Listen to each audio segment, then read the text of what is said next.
All the assassin has to do is hit the gas in his car and hit the little trigger mechanism that he's built, and truly, James, boom, will go the dynamite.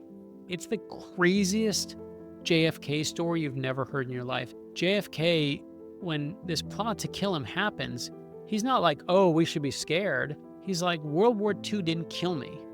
This guy's not going to do it. This isn't your average business podcast, and he's not your average host. This is the James Altucher Show.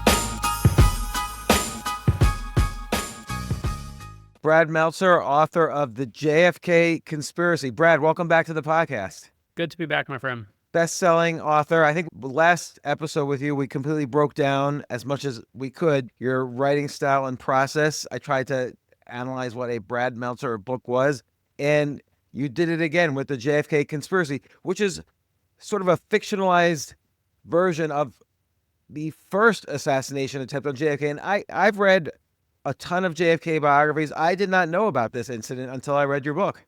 Yeah, and it's not fictionalized. It's a true story. This is a real story that happened. We all know the story of Lee Harvey Oswald killing JFK, but very few people know, and I didn't know until we started researching the book, is there was a plot in 1960 to kill JFK. It's true. This really all happened. There's 30 pages of footnotes in the back of this book that JFK at the time in 1960 is coming out of his house. He's just been elected. There's a guy in a car with 7 sticks of dynamite waiting for him. He picks and waits for JFK to go and meets him in Palm Beach, Florida, because he thinks that the case security is the weakest there, which he's right about that. And he also knows that every day at just before 10 o'clock, JFK comes out on Sunday mornings to go to church. So at 9:50, right on time when JFK comes out, all the assassin has to do is hit the gas in his car and hit the little trigger mechanism that he's built, and truly, James, boom, will go the dynamite. I just ruined chapter 1 of the JFK Conspiracy. That's chapter 1 of it. But when you see what saves his life and why he doesn't die that day, it's the craziest JFK story you've never heard in your life. And we built the JFK Conspiracy. We were like, we have to tell this story because no one's ever heard it. And, the guy was declared afterwards. He was arrested several days afterwards, and he was declared mentally insane. Just out of curiosity, what happened to him? How long did he live? Like, what did he go to? Yeah, it's this guy's name, Richard Pavlik. He's a former disgruntled postal worker, putting the word postal in postal worker. And what? So 2 things. So 1, why do you not know this story, right? Like, why? How do you not? The reason is when it happens, it becomes this huge story. It's all over the papers. It's ready to go nationwide. It's on the local papers in Florida. It's about to go nationwide. And the day it's about to hit the press, 2 planes collide over New York City. And everyone on board both planes dies. A horrible air accident. Everyone dies except for 1 kid. This one little boy actually is the sole survivor of this double plane crash. And America becomes obsessed with this kid, whether he's going to live or die. And so instead of being on the front page, this JFK story gets moved into the center page, second page or inside the paper, and it becomes a footnote to history. What happens to Richard Pavlik, as you said, he's declared incompetent. They consider him, he's a nut. He's clearly a nut and got something loose in his head. And he has his own, he hates Catholics. He hates anyone who's different than what he is. He doesn't want anyone to hold the presidency who's different than he is.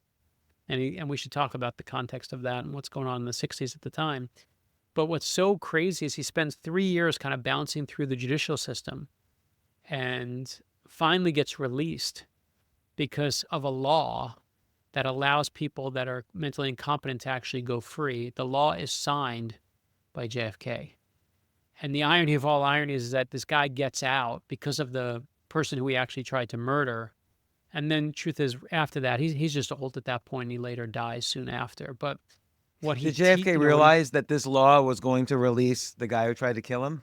That's a good question. I don't know there's any way to know that. I can't possibly know. When it happens, don't forget. So we start the book with showing you JFK when he's a World War II hero. And as a World War II hero, he's on this PT-109, and his boat hits basically and gets smashed apart by a Japanese cruiser, and everyone's decimated. One of the sailors on board is unconscious. They're all swimming for their life. JFK grabs the unconscious guy and puts him on his back. Like, I'm the best swimmer, I got him. And everyone's like, well, help you. He's like, I got him. They swim to an island, And on the island, there's no water, there's no food. After a day or two on the island, they're like, if we stay here, we're going to die. So we got to go swim another couple miles to a new island. And JFK's like, put him on my back again. And I'm telling you that not to make him sound macho or cool, but JFK in his head, and by the way, when he's done, his father's like, okay, it's time. You got your medal. You're a war hero in World War II. It's time to come home and get your release. And he's like, no, Dad, I'm not coming home. Even though his dad can pull strings, do whatever, he's like, no, I need to keep continuing to fight in World War II. And that's what he does. And the reason I tell you that story is that JFK, when this plot to kill him happens, he's not like, oh, we should be scared. He's like, World War II didn't kill me. This guy's not going to do it. So he doesn't really give a crap about this guy. And to this day, no one even knows if he's told Jackie, his wife, that it even happened. Because he's just like, nothing's going to hurt me. And whether he thinks he's invincible because of World War II, because he's a Kennedy, or because he's just, he has no reason to believe that he could be killed, he doesn't care at all about this guy. He doesn't, I don't think he gives him a second thought. At first when I was reading the World War II story in the book, I was wondering why you included it. But then it is actually an impressive story. Like, he, at the time, his whole life, as you mentioned, he was a sickly child. He grew up with Addison's disease. His back was wrecked. And he was taking like all these drugs for it, heavy amounts of cortisone for it.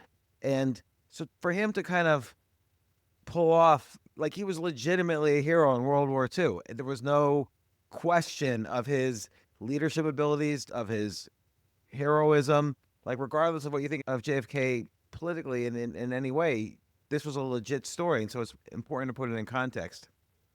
Yeah, and not only that, I think it was important because in that story in World War II, the guy's a stud, right? He's swimming for miles with, like, everyone's swimming for their life, and he's the guy who's holding someone on their back. And he's like, I got him. I'll take care of him. Never thinking about anyone, never thinking about himself, but only thinking of others. And so you think, like, this guy deserves to be president. This is who you want to be president. But then we also show you the stories of him cheating on his wife and being reckless with his marriage and being not a great husband at all. And so is JFK, the point of telling you those stories is, it's not to take a crack at him either. It's that, is he this amazing war hero who unleashes a new level of idealism and takes us to the moon and he's amazing? Or is he a reckless, deceitful husband who can't be trusted? So is he good? Is he bad? Or is he like the rest of us, a little bit of both? And we realized as we told the story that you can't tell the story of the JFK conspiracy without telling the story of his marriage and the infidelities and who he is, because he's complicated. We've reduced the Kennedys to these cliches. JFK is the guy who died in Dallas, and he has a beautiful wife, and he has a great life, and Kennedy's Camelot, and it's just a cliche. It's not reality. He's so much more complex and interesting than that, and we felt like it was important to show you just where that roller coaster, all the highs and all the lows. And also the influence of his father. Like you mentioned how his father, there was this tension. His father tried to keep him get him out of World War II. He, like you said, his father wanted a son who was president. And after the older brother, Joseph, who died in World War II, was no longer around, JFK was the guy. And you point out the story where, at one point JFK, eventually he picked his brother, Robert Kennedy, to be his attorney general. But at first, he didn't want that. He didn't want to have deal with the nepotism issues and all the accusations. But Joe Kennedy was like, no, you're going to pick your brother. So it's a great moment. I love that you found that one. It's one of my favorite moments in there. Yeah. So basically, again, we all know the story of Bobby Kennedy obviously becomes the attorney general, but he doesn't want the job at first. He's like, I don't want to look like I'm just, my brother gave me a job. I don't want to look like this is nepotism. And they send this, this very respected elder statesman back to Joe Kennedy, to the dad, this powerful, amazing, legend in politics. And sorry to interrupt, but just this elder statesman, Clark Clifford, he was like the consigliere for the like guy. 5 presidents in a row. Oh yeah, like everybody knows him all. Republican. He was like there. Right. Doesn't matter what you are. This guy knows how to deal with presidents and is not fazed by anything. And goes to Joe Kennedy and says, like, listen, we've thought this over. We went through. We talked to Jack. We talked to Bobby. We talked to everyone, and we've decided he should not be the attorney general. And Joe Kennedy listens to it and looks him dead in the eyes. Says basically, that's great. Bobby's going to be attorney general. And that's exactly what friggin' happens. He's not listening to anybody. And I love that friggin' power play that he just rams forward his belief that I don't care what you say, I don't care how many presidents you know, Clark Clifford, I'm in charge. I'm in charge. And it's an awesome little power moment. That's where you start understanding what the Kennedys are really dealing with as a family. It is a wild place to grow up. Yeah, and it's interesting because Joe Kennedy, of course, was the first head of the SEC, the Securities and Exchange Commission. Franklin Roosevelt appointed him to that because he said he wanted to hire the criminals to run the criminal institution. They know where all the tricks are. So and then he was later ambassador to the UK and people don't really know this. He was so pro Hitler they had to basically say, Joe, you're out of there. Tone it down, right? But it was because of their time in England that JFK also, this is right before World War II. JFK, he was like a college kid. He wrote a book, I think it was called While England Slept, about how England just ignored Hitler's rise to power and why they did this. JFK was kind of like this intellectual, even as a kid, intellectual war hero. And then his career was so easy. After the war, congressman, senator, president. It was like a natural thing. But there were pitfalls along the way. Yeah, I mean, listen, he's cheating on his wife like a dog, right? And one of the things I think that the real secret weapon in this book for us as we were telling the story is not just that we get to show you the inside of JFK's life, but is the story of Jackie Kennedy.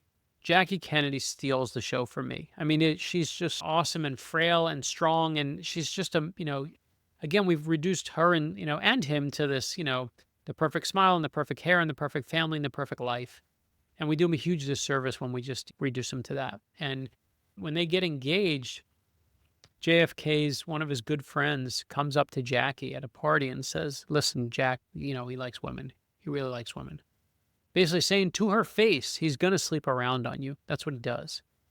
And he thinks he's doing a favor for JFK, that he should tell her what she's going to face. And, Jackie's kind of hit with this, and you're just like, what?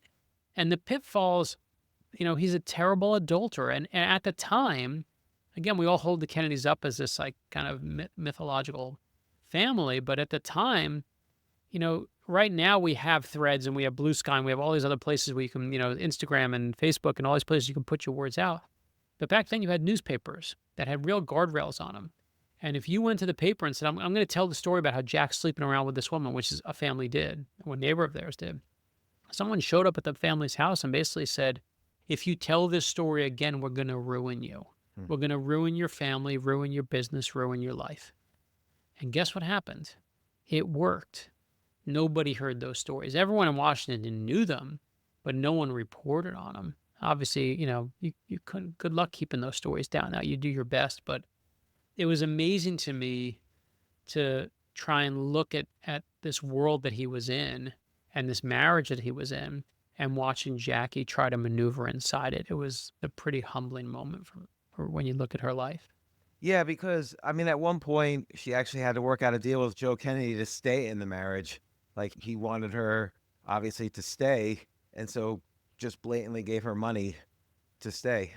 I don't even know that story, but I'll tell you what she knows, and this is what's interesting, is she's just as popular as he is. He's a magnet. People are like, they're drawn to him. They said, everyone, when you read all the firsthand accounts, are like, I've never... And just to paint the picture of where we are, it's the end of the 50s, and here comes 1960 rolling in. And there's a new word that's really becoming popular at this point in time. And the word is teenager. I know that seems like an obvious word, and it's not like there weren't teenagers before that. But the teenager that happens when 1960 is rolling around is very different, because it used to be back in the 50s and 40s, 30s, back when you go all the way back, your job was largely defined by what your father's job was. If your dad was a blacksmith, you took over the family business, you became the blacksmith. If he was a butcher, you become the butcher. But that when people started moving to the suburbs in the late 50s and early 60s, they started going to better schools. The schools got better. And as a result, these kids had a significant jump in education. And when an entire generation of kids jump in education, guess what? They don't want to become a butcher or a blacksmith anymore. They want to have their own job and their own life, and you better believe their own president and first lady. And Eisenhower was this symbol of, the old right way of doing things in the 1950s. Come home, wife has dinner on the table. That's how life is. And here comes JFK, and people look at him, especially the teenagers, and they're like, this is not my mother and father's president. And that's appealing. And Jackie is, we think of JFK as this, the first president who, he's on TV and he beats Nixon because JFK is handsome and Nixon's all sweaty and that's why he won the debates. And that's just nonsense. It's part of the story. But the real part of it is not just that he's handsome, is that JFK knows how to use television. He knows how to use this weapon in a way that no one else knows how to use it. So they realize, oh, Jackie's popular? Let's put her out there. She speaks Spanish? Let's put her on places where people can hear her in Spanish. The Kennedy family knows how to weaponize it. I mean that in a good way. This asset that they have, and they put it out there on television and in mass media in a way that no other president has ever done before. Needless to say, it's a gangbusters move. Have you ever watched, and they're on YouTube, have you ever watched the Kennedy-Nixon debates from 1960? Of course. They are amazing compared to today's debates. Oh, yeah. People want to watch them for 2 minutes, by the way. I remember when I was in high school, I think it was when I was high school, maybe college, but I remember the teacher or professor used to make us watch them the first time. We watched them with no sound and just said, just watch, tell me who's winning. I remember watching, and you could just see it. You see what JFK's doing, and he's just calm, and he's cool, and he's like, what's going on? The reality is that on the issues, Nixon and JFK weren't that far apart. Right. They were both pretty trying to be moderate people, trying to find that middle in America. And I know it's titillating, James, for me to come on here and say, oh, we found a secret plot to kill JFK, and that's great. But the reason we tell the story is, what does it have to say about us now? And if you look at what 1960 is as an election, it's a time where the country is bitterly divided. It's the closest presidential election in modern time. Whatever side you're on, you hate the other side. You think they're terrible, awful people. Does that sound familiar to you? Yeah. And that's why we tell the story, is because, those things, they say that Mark Twain said it, although he never said it, history doesn't repeat itself, but it sure does rhyme. And although he never said it, it's a really amazingly true sentiment. And you can see what happens there. It seems like we watch it happen again. Well, you mentioned earlier how we have to put in context, like why this guy, Richard Pavlik, had these certain beliefs. Back then in 1960, there had never been a Catholic president. Every president before JFK was Protestant. I believe at the time he was the youngest president ever, right? When he was the youngest president. I think when he's elected, he is, yeah. I don't know if he was the youngest president ever, but he was definitely the youngest president elected. And, Al Smith in 1920, was it 1928? He's the first. He ran as a Catholic, but he did not win. Right, he gets destroyed. He doesn't even have a chance. JFK's the first one who actually has a chance. Yeah, and like you said, it was a close election, and there's all sorts of theories about whether there were dead people voting in Chicago, but who knows? Ultimately, he won, and Nixon conceded. But I mean, maybe you didn't know this. Nixon conceded, but he did get in the court system to overturn the election all the way up until Inauguration Day, I believe. So, I didn't know that part. I know that he waited the 24 hours after to concede. And JFK at the time, we cover this in the book, all of his staff was pissed. Like, how could you not concede? How can you not do this? And JFK said, if it was me, I don't blame him. Count the votes. Count them up. Like, you got to do what you got to do. And again, I firmly believe if you have a problem with the system, then prove it in court. And if you don't, then take a seat. Yeah. And not only that, like you said, 1960 was this battleground where civil rights was rearing the racism involved around civil rights. So it's the conflict about to happen that raged all through the 60s, which was the old guard, particularly in the South, versus the new guard of young people wanting civil rights for everybody, wanting equal rights for everybody. Eisenhower didn't really pay attention to this issue that much, unfortunately, but JFK famously, even while he was running, was having conversations with Martin Luther King, helped Martin Luther King get out of jail at one point. And so he was very much But it's not just about the racism. That's part. There is certainly that's a powerful part of what's changing society at the time. But at the election, what they were, no one was acting against JFK when he was running just for that. That was a piece of it. But the bigger piece was he was Catholic. As you said, you hit it right on the head. He's the first Catholic to have a chance. Second guy to ever run, but the first one to have a chance. And it sounds silly now, like that the Protestants were fighting with the Catholics so badly, but back then, Reverend Norman Vincent Peale is one of the most prominent Christian ministers in the country at the time. He's the guy who wrote the book, The Power of Positive Thinking. But the guy was hardly positive. I mean, he basically was working with Reverend Billy Graham, and they were literally plotting and saying, we cannot trust this guy because he's Catholic. We don't know, he's not going to be loyal to the United States. He's going to be loyal only to the Pope. He's never going to be loyal to us. And we got to take him down. And we have to, we can't let him get into the White House. And it's solely because he's Catholic. And at the same time, the other kind of, if racism is one part and, civil rights are, one part, and the Catholicism is the other, there's another part that's even more racist in there, which is there's a resurgence of the Ku Klux Klan. And we all know the KKK, of course, from the Civil War and targeting the black community. But what happens is in the 1920s, there's actually a brand new group that the KKK realizes they can get better dues on and make more money if they just expand the hatred a little. Instead of just hating blacks, they start focusing on new groups to hate, like the Jews and also like immigrants. And make no mistake, that's who they target. And they see JFK as an Irish Catholic immigrant. He's a guy who came in with his Irish buddies and they're, first generation off the boat, and they're the problem in society today. And so you have these kind of, not that they're working together, but they're working in tandem to just drum up all this hatred. And when you drum up all that hatred and all that venom, you can't be surprised when you activate someone. And Richard Pavlik, make no mistake, is activated. He is just like, that's true. JFK is bad. He hates the Kennedys because he's from Massachusetts. He thinks they bought their way into power. And he's like, I got to take this guy out. Right. So the bought their way to power was also important because he hates this sort of privilege or entitlement that he feels JFK had, that, he forced his way into the presidency. So he was, taking matters into his own hands after that. But let me ask you this. What's the conspiracy aspect of it? Because the guy was mentally ill and bought all the dynamite on his own. And where do you think there's the conspiracy aspect? Yeah, and to be fair, listen, it's the fourth book in our series where I did the first conspiracy about the secret plot to kill George Washington, the Lincoln conspiracy about a plot to kill Lincoln, the Nazi conspiracy about a plot to kill Stalin and FDR and Churchill at the height of World War II. And the JFK conspiracy is this is guy conspiring to kill him, right? It's hardly like he's got a big plan with a lot of people, but make no mistake, he's got a secret plan. He knows, he buys 7 sticks of dynamite. Now, if you go and buy 7 sticks of dynamite, guess what? There's a report sent to the U.S. government after Oklahoma City. We were like, we don't allow you to do that anymore. But you see some of the things that Richard Pavlik did, and you can almost see how forward in time, how they lead to where we are today and how we deal with this stuff. Back then, they were like, oh, what are you buying these 2 sticks of dynamite for? Oh, I'm going to blow up some tree stumps, because that's how they used to get rid of tree stumps. They used to blow them up with dynamite.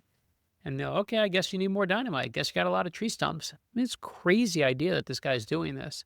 And again, I don't want to ruin the end of the book, but when you see why he gets stopped and why he gets caught, I do believe history, we tend to focus on the bold names and the powerful names, but so often history just twists and veers into whole different directions by people you've never heard of. And the guy who saves JFK's life, really, in this, is the guy who's paying attention, is in the background, a name you've never heard before. Even if you Google him, it's hard to find stuff on him.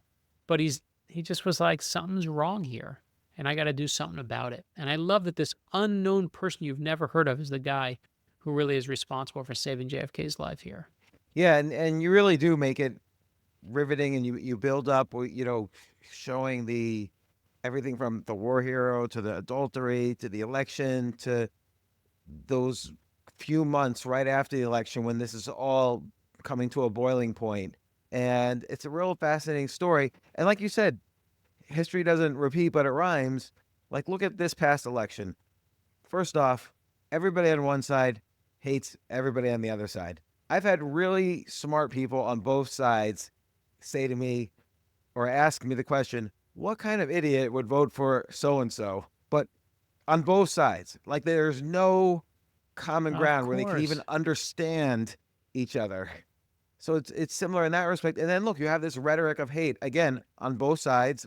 And look, I don't know Like Trump at least had 2 assassination attempts during the election, and there's certainly been a Listen, lot I'm of going to tell hatred. you right now, I hate to say this. I mean, there's going to be more. You cannot be like, he's a guy who every day is just drumming up anger, and he loves it. He loves the fight. And if you're going to show the world I'm a big fighter, guess what? Someone's going to punch back. And you're just going to see it. I mean, I talked to the Secret Service. I was like, this was years ago, but I was like, tell me about people who killed the president. Tell me what they're like. Tell me what you've researched, what you found. They don't just like go, oh, we'll wait for the next one. They research these guys. And they divide into 2 categories, James. They divide into what they call hunters and howlers. And howlers, they make a lot of noise. They're the ones who say, like, I'm gonna kill that guy, I hate that guy, I'm coming for him, I'm coming for his family. They make a lot of noise, big mouths, but they rarely take action. They rarely pull the trigger. But a hunter is very different. A hunter is the one who never tells you they're coming. They never say a word. They keep quiet to the last moment. And those are the ones who do pull the trigger. And if you look through history, from all 4 men who have successfully killed U.S. presidents, if you look at the 4 of them, from Abraham Lincoln to JFK, every single one of them was a hunter. And Richard Pavlik tries to be a hunter. He thinks he's a hunter, but at some moments, and again, I won't spoil anything, but you'll see in the book, opens his big fat mouth. And it's obviously the whole thing, there's a great twist there when it happens and how he gets tracked down. But you can't be surprised. We've already had 2 attempts on the guy, and that's before he's even gotten to the White House.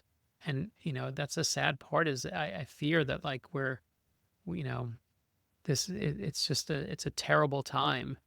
Our discourse is so distraught and so filled with so much venom and hate. If you can't calm it down, you're only going to see more of it. And what's disturbing to me is that, again, on both sides, you see this rhetoric escalate, like both candidates saying the other one belongs in jail, both candidates comparing the other candidate to Hitler. As far as I'm concerned, neither candidate was even remotely close to Adolf Hitler. Like, it's ridiculous. And I mean, look, Trump's grandchildren are Orthodox Jews. Kamala's husband is, I believe he's Jewish. Nobody's a Hitler. And yet that rhetoric escalated so much that people really believe these things and take it to heart. And of course, there's the science fiction question. Hey, if you could go back in time to when Hitler was a baby, what would you do to him? Like, people are legitimately asking these questions now about these, the president of the United States and the vice president of the United States. And it's crazy. Yeah, that's not, I mean, again, that's why to me, that's why you tell these stories. You tell these stories to try and calm people down, to try to show us what happens when and the thing about JFK that's fascinating is what's being sold. And I'll tell you this, the whole time I was researching the book, I kept asking myself, well, where does Camelot come from? When do we see Camelot? Where does Camelot come from? We all associate Camelot with the Kennedy administration. And I thought it came, whatever, in the first 100 days or in the first time he was in power. No. Camelot doesn't come into the public dialogue and the discourse until after JFK dies. After his brains are splattered across his wife's beautiful pink dress in Dallas that day. And what happens is, when JFK dies, we tell the story in the JFK Conspiracy, we tell you the story about the secret plot to kill him. We end the book with his real assassination. We show you we show you firsthand from the First Lady's point of view. And it's a view that's just incredible. And huge thank you to Clint Hill, her Secret Service agent, and Lisa McCubbin, who helped let us use so much of, what he saw that day. And after he dies, when JFK is dead, everyone, of course, wants an interview with Jackie, and she's not granting any interviews. And she says, Life magazine says, we're doing a special issue on the death of JFK. Please, can we have an interview? She says, I'll give you one interview exclusively to Life magazine. The reporter comes to her house, and late at night, it's like 8 o'clock at night, he's there until after midnight, working with her. And she's reproving what he's writing down. And she tells him the story that when JFK, when his back was hurting him in the White House, he was in real pain. The one thing that would calm him down is she would put on the record player this record he loved about this place called Camelot, play the music from Camelot for him from the play. Jackie Kennedy at the start of her career was a reporter. She used to be a beat reporter who used to ask questions on the street. So she starts and used to be a member of the press. She's hounded by the press. She's chased by the press. She's vilified by the press. She's held up by the press. But make no mistake, James, she is a master of the press. She is the one who inserts that word Camelot into the lexicon and makes sure she's the one who's writing his legacy before anyone else can write it. And that's why we use the word Camelot today. And Jackie steals the book to me because when you see what she's going through, what you see what her marriage is like, when you see this, you can't help but stop and say, I think JFK and Jackie were the first celebrity presidents, true celebrities. I'm not talking the way that everyone used to come out on a train stop and wave from Lincoln to anyone else, but the celebrity of the suburbs where you're like, I want to be him and I want that life and that's available to me. And that's, in a sick way, that version of the American dream, celebrity. And maybe Ronald Reagan, for some people, thought it was. For some of the people, it was Barack Obama. For some people, it's Donald Trump. But no one, they're all pale comparisons to what JFK and Jackie were selling. Do you think if he had, obviously not been assassinated and had served, let's say, 2 terms, do you think he would have gone down? I mean, it's hard to just guess this, so I'm asking you to just guess, but do you think he would have gone down as one of the top 10% presidents, bottom 10% presidents? Like, where's your take on that? Yeah, I mean, it's amazing how death makes you popular, right? I mean, JFK to this day of the 20th century, when they track presidents of who's popular and who has the most approval rating, number 1, bar nobody, by like a crazy number, not even close, is JFK. I think he's got like an 80% approval rating, and the next closest is like 60 or 50. Like, no one's even close. So when you die, you become a saint, as anyone in their family knows. So, is he going to be a good president or a bad president? Who knows? Is he going to, if JFK dies earlier in this plot to kill him in our book, if he dies earlier, does the Bay of Pigs happen? Does this, who knows? Does civil rights get passed faster if LBJ comes in early? Who knows? We can't guess that. But what I do think changes is that view of the White House and that celebrity we associate it with. I think what they brought us was this hope and this dream and this family of perfection, this beautiful place called Camelot that I think we as a culture have been chasing ever since. And I think it's a fool's chase, but boy, we're still on it. Yeah, I mean, every president tries to sort of model themselves or model their campaign after JFK's campaign. And because he was cool and he was popular, man. Yeah. Who doesn't want to be JFK, right? You're cool, you're popular, you got the beautiful spouse, you got the beautiful life, you got the beautiful wife, your kids are gorgeous. Like, what else you want? But again, if that's what you're chasing the wrong thing. So let me ask you about the actual assassination that happened in 1963, November 1963. Trump said, I think it was on Joe Rogan, Trump said he had the opportunity to open the file about JFK's assassination, but someone close to him or close to the file, someone high up, said, don't do it. Do me a favor. Do not read that file. You will not like what you see.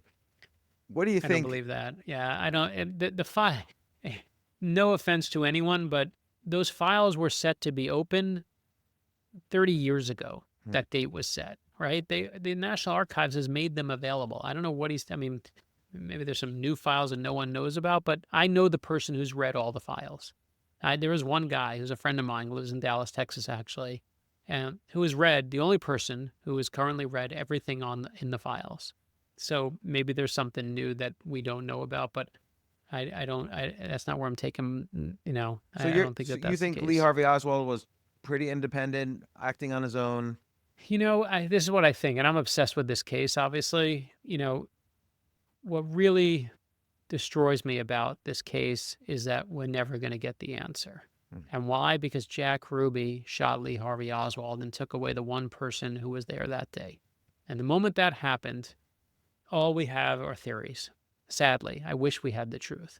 And the thing that's really amazing about it is that, people have said, and I remember growing up with this fact, from the 80s, is that, no one has ever been able to make that shot that Lee Harvey Oswald made from the book Depository. No one's ever been, all these Marines tried, no one could recreate it. And I was like, man, if that's true, that's serious. Except here's the problem. Dozens of Marines have made that shot over and over and over again. But if you watch the movie JFK, Oliver Stone said, well, I know I said that in there. I put a lot of, he says and you can look this up. Oliver Stone said he put misinformation in the JFK movie because he felt like there was misinformation in the Warren Commission. He wanted to level it out.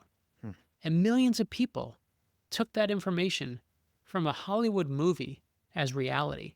Don't get your history from a Hollywood movie. And if you look, that shot's been made over and over again. Now, do we know what else happened or what else been out there? I mean, we're never going to know because we don't have Lee Harvey Oswald, but do not believe the nonsense. If you're actually going to get into it, go and read it. And to me, Lee Harvey Oswald took that shot. Are there other people who are funding him? What was he doing when he was in Russia all at that time at the height of the Cold War? We'll never know. Is he funded by someone else? We'll never know. I want to know more than anyone, but here's my theory on JFK, really. If you want to know who killed JFK, if you look in the 60s, we said that who was behind Lee Harvey Oswald? Well, it was the height of the Cold War. It had to be the Russians. It had to be the Cubans, our great enemies at the time. If you look in the 70s as Watergate hits and distrust for the government reaches new heights, who killed JFK? Well, that was an inside job. CIA did it. And, LBJ did it. And if you look in the 80s as the Godfather movies peak, who killed JFK? It was the mob. The mob did him in. If you want to know who killed JFK, it's decade by decade, whoever America was most afraid of at that moment in time. And that's interesting. I never heard a perspective like that. That's my take on JFK. So it's become a mirror for our fears. And sadly, we're never going to really get the answer. I wish we were, but the moment Lee Harvey Oswald left this earth, so many answers went with him. So in all these political conspiracies you've been writing about, what's next? You wrote about Washington. You came on the podcast for Washington. You wrote about Lincoln. Yeah, we JFK. did watch the Nazi one is one of my favorite ones also, The Secret Plot to Kill FDR, Stalin, and Churchill at the height of World War II. And you're going to love that book because it shows you a look at Adolf Hitler and the people who work with him like you've never seen before. And that's a crazy story about this Nazi plot to kill the big three. And we're working on the new one now. I can't talk about it yet, but right now we have the next books that come out. We do I Am Sally Ride is the next in our kids book series. We do kids books about historical heroes. We did Stephen Hawking. We did Jesse Owens. Now we're doing Sally Ride, and then we're doing the Beatles. We're doing We Are the Beatles, that's great. which is fun. So I just finished writing the Beatles, and then we're doing Make Magic, which is I did the commencement address at the University of Michigan this year. And it was about how to make magic. And so Make Magic is a book version of that speech I gave. Tell me about this. So your son was graduating, right? Son's graduating And you college. went to University of Michigan. I went to Michigan, and he was graduating Michigan, and I got to give the commencement address for my son, one of the most amazing moments of my entire life. And the speech after I gave it, it's all about how to make magic. And based on this theory, which is true, that there are only 4 types of magic tricks. When you take away, illusions and escapism, there's only 4 types of magic tricks. 1 is you make something appear. 2 is you make something disappear. 3, you make 2 things switch places. And the 4th magic trick is the hardest trick of all, which is you take one thing and you turn it into something else. The hardest trick of all, of course, is transformation. And I tell the story of my best piece of advice about life on how to actually make magic. How to make what you should make appear, what you should make disappear from your life, what you should switch, and what you should transform. And when I gave the speech, I didn't know it at the time, but there's a moment in the speech where when I talk about 2 things switching places, I started talking about empathy. Because that's what empathy is, right? Is trying to see through someone else's eyes. And when you give one of these speeches, I'm talking to 70,000 people, a crazy amount of people in a stadium, you can kind of feel and you know where like the laughs are and where the jokes are. But when I got to talking about empathy, I started talking about kindness and how, I said cruelty and venom are so commonplace today. But cruelty and venom aren't signs of strength. They're actually signs of weakness and petty insecurity. And I could feel the crowd shift. And my wife said to me, I didn't know it at the time, but she said, you tapped a vein you didn't know was there. And when the speech was over, that section of the speech just went crazy and people started sharing it all over the internet. 1 million people saw it. And anyway, we are making a book about it, and Make Magic comes out in March, on March 4th, and I'm excited to get to share that in book form for the graduate in your life. Oh wow! I can't wait to read it, and B, you'll have to come on to talk about Make Magic once it comes Yeah, we'll out. make some magic together. It's I fun. want to know how to make magic. I need to just start doing that. So Brad, once again, thank you so much for coming on the show. JFK is a fascinating topic. I've read probably a dozen different biographies of JFK, plus other people involved in his administration at that time. I had never heard this Richard Pavlik story, and I'm It's the surprised. Like only I book. legitimately, Someone told me it's the only modern book written on it, solely on it. So I'm proud of that. yeah. Why don't I mean I've read books by all his friends. Like nobody mentions Yeah, this. because no one's as crazy as me and Josh Mentz want to dive into these stories, but the stories are awesome because they illuminate us. They don't tell the story just of JK. They show the story of us as Americans. And I hope history does not rhyme in this case. I think we need a little bit of stability in this country right now after Amen. all the volatility. Amen. No, listen, that's what the JFK Conspiracy book is about, is trying to get people to realize the consequences. Well, thanks again, Brad. Really appreciate it. And once again, you're always welcome on the show. Thank you, my friend. Good to see you.